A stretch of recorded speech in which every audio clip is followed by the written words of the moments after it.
ဆယ်လေးမြင်းဆောင်အေယာဝတီသူမကိုဒီလူဟာလေရင်ပေါ်မှာတင်နေရဖဲမပေးလို့အားရပါရပါရိုက်နေပါတယ်မင်းပါလို့တာလဲတာလားဒီထိုင်ကုန်အတွက်ငါပိုက်ဆံပေးထားတာလေငါကယူမဆိုင်ဘူးငါမိမမှာကိုဝင်ရှိနေတာဆိုတော့မင်းထိုင်ကုန်ပေးရမယ်ငါလည်းငင်းကုန်မနေတော့ပဲပထမတန်းခန်းစီတိုက်ရိုက်သွားပြီးကျက်ငွေနှစ်တန်းထိအဆင့်မြင့်တင်ဖို့ပိုက်ဆံပေးလိုက်ပါတယ်ငါအမဲသားကင်စားပြီးဝိုင်းတောက်နေတော့မှပဲတာမန်တန်းခန်းဘက်မှာရုပ်ရုပ်တဲတဲတွေဖြစ်ကုန်ပါတော့တယ်ငါအိတ်ကိုမထီးမနဲ့မောင်ကျွန်မပြောတာကြားရရဲ့လားမကြောက်ပါနဲ့ဖြည်းဖြည်းချင်းအသက်ရှူပါခရီးဒီများအာယုံဆိုင်ပေးကြပါရှင်ကိုဝင်ဆောင်ခရီးဒီတူကျမ်းမာရေးရေးပေါ်ဖြစ်နေပါတယ်ဆရာဝန်ဒါမှမဟုတ်ကျမ်းမာရေးဝန်ထမ်းများပါလာပါကလေရင်ဖွဲ့ဝင်တွေစီချက်ချင်းဆက်သွယ်ပေးပါရှင်ကြီးကြက်ရေးမှုစောစောကအဆင့်မြင့်လိုက်တဲ့မစိုးကဟာမိုနီဆေးရုံကအမျိုးသမီးနဲ့တားဖွားမိရဲ့အထူးကူဆရာဝန်ကြီးပါဘယ်ဌာနကလဲအမျိုးသမီးနဲ့တားဖွားမိရဲ့ဌာနပါတွားခေါ်လိုက်အခုချက်ချင်းဒေါက်တာဆူနောက်ဆက်မိတာခွင့်လွတ်ပါတာမန်တန်းကကိုဝင်ဆောင်ခရီးဒီတူသွေးလွန်နေပြီးအသက်အန္တရာယ်ရှိနေပါတယ်ဆရာမကဟာမိုနီဆေးရုံကအထူးကူဆရာဝန်ဆိုတာသိရလို့လာကြည့်ပေးဖို့တောင်းဆိုချင်ပါတယ်အခုချိန်မှာကျမကခရီးဒီတယောက်ပဲတာဝန်ကျဆရာဝန်မဟုတ်ပါဘူးကျွန်တော်နားလည်ပါတယ်ဒါပေမဲ့လေရင်ပေါ်မှာအထူးကူဆရာဝန်ဆိုလို့ဆရာမတယောက်ပဲပါလာတာပါမြေပြင်ကိုဆက်သွယ်ထားပေမဲ့အနည်းဆုံးဆင်းသက်နိုင်မဲ့လေစိတ်ကမိနစ်30ကျော်လိုပါသေးတယ်အဲ့ဒီအချိန်ထိသူတောင်းခံနိုင်ခြင်းမှတောင်းခံနိုင်မှာပါလေရင်ပေါ်မှာတားဖွားမိရဲ့ပစ္စည်းတွေပိုးတက်ထားတဲ့ပတ်ဝန်းကျင်တွေးသွင်းဖို့တွေးနဲ့ခွဲစိတ်နိုင်တဲ့စနစ်တွေပါလို့လားမပါပါဘူးအခြေခံရှေးဥတူနာပြုစုနေပစ္စည်းတွေအောက်ဆီဂျင်ကောစီဖက်နဲ့စားရည်ပဲပါပါတယ်ဒါဆိုရင်ကျမကိုဟိုဘက်ပြန်လာခိုင်းတာသူမတည်အောင်ကဲခိုင်းတာမဟုတ်ပဲပစ္စည်းကိရိယာပြည့်စုံမရှိရဖြစ်လာတဲ့မြပြဿနာအကုန်လုံးကိုကျမခေါင်းပေါ်ပုံချဖို့လုပ်တာပေါ့ဒေါက်တာဆူလူတက်တစ်ချောင်းစိုးရိမ်နေရတာပါလူတက်တစ်ချောင်းစိုးရိမ်နေရတယ်ဆိုတာကျမသိပါတယ်အဲ့ဒါကြောင့်လေတယောက်ယောက်ကနေဆရာဝန်မလားလို့ပြောရုံနဲ့သွားမကူနိုင်တာပေါ့ကျမသူ့ကိုကယ်နိုင်ခဲ့ရင်အားလုံးကဒါကျမတာဝန်လို့ပြောကြမယ်မကယ်နိုင်ခဲ့ရင်ကောနှောင့်နှေးမှုမာရင်စံတက်မှုနဲ့မစင်မချင်းကုသမှုတွေအတွက်ကျမမှာရုတ်တရက်အပြစ်ရှိသွားမှာလားကျွန်တော်တို့ဆရာမဘက်ကတက်တေထွက်ဆိုပေးပါမယ်တက်တေထွက်ဆိုမယ်ဟုတ်လားဒေါက်တာဆူကျွန်တော်တောင်းပန်ပါတယ်ကျွန်တော်မိမကိုကယ်ပေးပါစောစောကကျွန်တော်တို့မားသွားပါတယ်ထိုင်ကုန်ကိုမယူခဲ့တင်ဘူးတောင်းပန်ပါတယ်အခုမှလာတောင်းပန်နေတာလားစောစောကကျမကိုအစ်မြင့်ခိုင်းတော့ကတော့တိတ်ယုံကြည်ချက်တွေလွန်နေခဲ့တာမဟုတ်ဘူးလားကျွန်တော်မားခဲ့ပါတယ်တကယ်မားခဲ့တာပါသူ့ဘိုက်ထဲမှာကလေးလေးရှိသေးတယ်ကလေးကဘာပြစ်မှမရှိပါဘူးကလေးမှအပြစ်မရှိပေမဲ့မင်းမှာတော့အပြစ်ရှိတယ်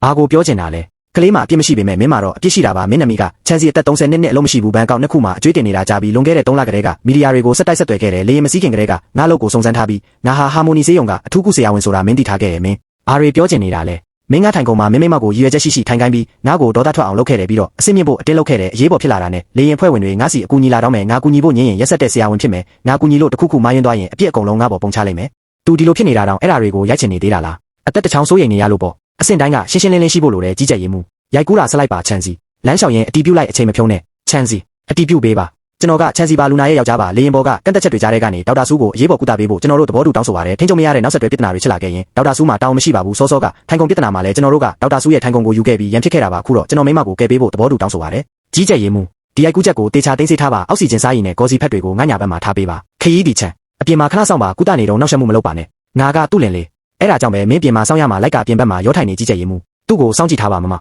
ငါပြောတာကြားရရဲ့လားနားတယ်ကိုဝင်ဘယ်နှစ်ပတ်ရှိပြီလဲ34ပတ်ပါနောက်ဆုံးစစ်ဆေးချက်အရစိုးရိမ်ရတယ်လို့ပြောထားသလားဆရာဝန်ကလေရင်ခီးရှိမစည်းဖို့ပြောထားသလားချန်စီကဆရာဝန်ကအနားယူရုံပဲပြောတယ်လို့ပြောတာပါတခုခုဖြစ်ခဲ့ရင်သူ့ကိုငါအိမ်မပေးပါနဲ့အထဲမှာပစ္စည်းတစ်ခုရှိတယ်ဒီနေရာကိုရှင်းလိုက်ကြပါအောက်ဆီဂျင်စားရည်နဲ့ဂေါ်စီဖက်တွေယူခဲ့ပါကပ်ပတိန်ကိုအနည်းဆုံးလေစိတ်မှာအရေးပေါ်ဆင်းသက်ဖို့စက်တိုက်တောင်းဆိုခိုင်းလိုက်ပါမြေပြင်ဖွဲ့ကိုတားဖွားမိရဲ့မေးစေးတွေးပန်နဲ့မွေးကင်းစားကလေးထင်းဖွဲ့တွေကိုအစင်တက်ပြင်ထားခိုင်းပါသူ့သွေးဖိအားကြနေတော့မဲဆက်ဆောင်ကြည့်ထားလို့အမှရွှေ့ပါငါတို့ဒီပေါ်မှာအသက်ရှူနှုန်းနဲ့အရေးကြီးလက္ခဏာတွေကိုပဲထိန်းထားနိုင်မှာတကယ်အသက်ကယ်ကူတာမှုကိုတော့လေရင်ဆင်းပြီးမှမြေပြင်ဖွဲ့ကလုပ်ပေးနိုင်မှာပါတွေးထွက်တာနေနီးရော့သွားတယ်လို့ပဲခဏတက်ပဲရော့တာပါသူအနေရကမလွတ်သေးဘူးဆက်ဆောင်ကြည့်ထားပါခရီးဒီများအာယုံဆိုင်ပေးကြပါရှင်ကျမရဲ့အရေးပေါ်အခြေအနေကြောင့်ဒီလေရင်ဟာအနည်းဆုံးလေစိတ်ကိုပြန်လှည့်ပြီးအရေးပေါ်ဆင်းသက်ပါတော့မယ်မိနစ်25ကြာမှဆင်းသက်ဖို့မျှော်လင့်ရပြီးမြေပြင်အရေးပေါ်ဖွဲ့တွေလည်းအဆင်သင့်ရှိနေပါပြီကြီးကြပ်ရေးမှုလူနာရဲ့လက်ဆွဲအိတ်ဖုံးနဲ့မှတ်ပုံတင်တွေကိုတေချာချိတ်ပိတ်ထားလိုက်ပါသူ့ရဲ့ကိုယ်ပိုင်သဘောတူညီချက်မပါပဲဘသူ့ကိုမှပေးမကင်ပါနဲ့နားလေပါပြီငါကသူ့လင်လေဘာလို့သူ့ပစ္စည်းတွေကိုပေးမကင်ရတာလဲသူတတိရှိနေတော့ကမင်းကိုပေးမကင်ဖို့မှသွားခဲ့လို့ပဲသူကနာလုံးလို့ရှောက်ပြောနေတာပါသူပြောတာတွေကိုဘယ်လိုလုပ်အတီးယူလို့ရမှာလဲဒါမင်းဆုံးဖြတ်ရမှာမဟုတ်ဘူးကိုဝင်34ပတ်လေးရင်ပေါ်မှာရုတ်တရက်သွေးလွန်တာငါတို့ယာယီထိန်းထားပေးလို့အသက်ရှူနှုန်းတည်ငြိမ်နေတာပါမစည်းခင်ကသူ့ရဲ့စိုးရိမ်ရကိုယ်မတန်းတွေကိုတေချာစစ်ပါတဲဆောင်လာတဲ့ပစ္စည်းတွေကိုချိတ်ပိတ်ထားပြီးမိသားစုစီအခုချက်ချင်းမအပ်ပါနဲ့ဦးနားလေပါပြီရှင်အားလုံးပဲကြည့်ကြပါဦး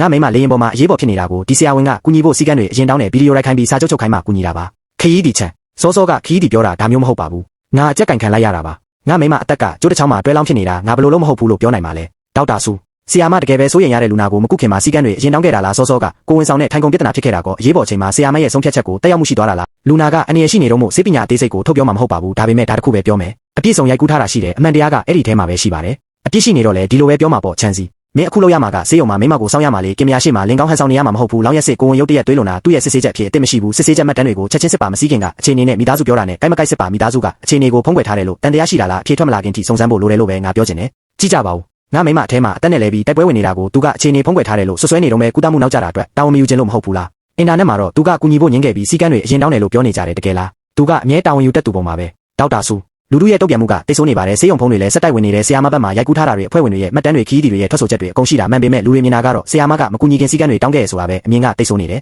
အမြင်ဆိုတာအမှန်တရားကိုအစားမထိုးနိုင်ပါဘူးဆရာဝန်တွေကလူတို့ရဲ့ခံစားချက်ကိုလည်းထည့်တွက်ရတာပါလူတို့ခံစားချက်ကဆရာဝန်တယောက်မန္တလားဆိုတာကိုမဆုံးဖြတ်နိုင်ပါဘူးစုံစမ်းစစ်ဆေးမှုမပြီးခင်ထိဆရာမရဲ့စေကန်းထိုင်တာနဲ့ခွဲစိတ်မှုတွေကိုဆိုင်းငံ့ထားဖို့ဆေးရုံကဆုံးဖြတ်လိုက်ပါပြီငါလူအသက်ကိုကယ်ခဲ့တာပါအခုငါကအရင်ကာကွယ်ခဲ့လို့အလုပ်ဆိုင်းငံ့ခံရတာပေါ့ဟုတ်လားလူနာခြေနေတည်ငြိမ်နေလို့ကံကောင်းတယ်လို့မှတ်ပါခြေနေတာပိုးဆိုးသွားခဲ့ရင်ဒါထက်မကဖြစ်သွားမှာဒါဆိုရင်လည်းအစည်းအဝေးမှတ်တမ်းမှာထည့်လိုက်ပါလူနာရဲ့စစ်ဆေးချက်မှတ်တမ်းတွေကိုပြန်စစ်ဖို့နဲ့တည်ဆောင်လာတဲ့ပစ္စည်းတွေကိုချိတ်ပိတ်ထားဖို့ငါတောင်းဆိုခဲ့ရဆိုတာပါထည့်လိုက်ပါ